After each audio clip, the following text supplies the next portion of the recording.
Akulira akakiiko eddembe ly'obuntu aka Uganda Human Rights Commission Wangadya agamba nti simweraliikirivu n'ebikwatagana ku ddembe ly'obuntu. Wangadya abadde ayogerako eri bannamawulire ku bikwatagana n'okuza olunaku olukwatagana n'ebyokufumiitiriza ku ddembe ly'obuntu olwawanga 10 Desemba aleka ebibuuzo bye bazzeemu eri bannamawulire omulina okuba nti tamanyi muwendo gw'abantu baabulijjo abawozesebwa mu kkooti y'amagye. I need to know maybe how many these are and what the circumstances are. But I'm aware that under the UPDF Act, under the schedules they are under, certain categories of civilians can be tried by the court martial. Wabula kimanyiddwa nti olwa abawagizi b'ekibiina kya NUP abakwatibwa wakati wa 2022 mu kalulu akakaggwa nga nakati banenemba na misango mu kkooti y'amagye.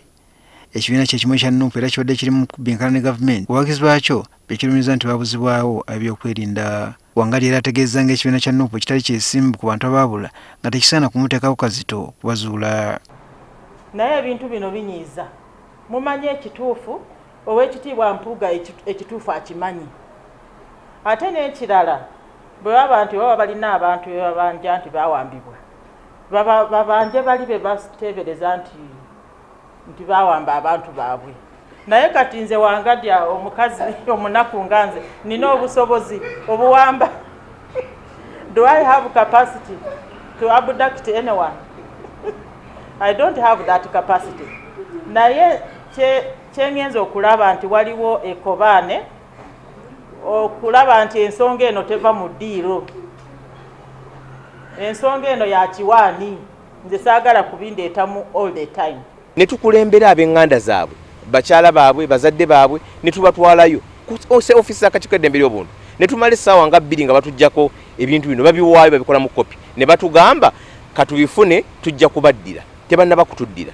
Wabula Wangadya asabye gavumenti okusala amagezi okulaba nga abantu ab'emisango emitonotono gikolebwako mu kifo ky'okubakuumira kwa limanda okumala ebbanga eddene ekiviirako omujjuzo mu makomera. Nagenda okulambula Jinjameni prison naye nategeezebwa nti ekkomera eryo eryazimbibwa mu 1924 mu mulembe gw'abakoloni.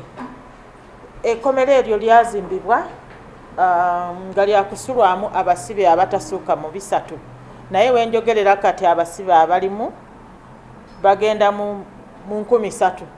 Wabeewo enkola oba ey'okulagira omuntu okusasula engasi oba okukola bulungi bwansi.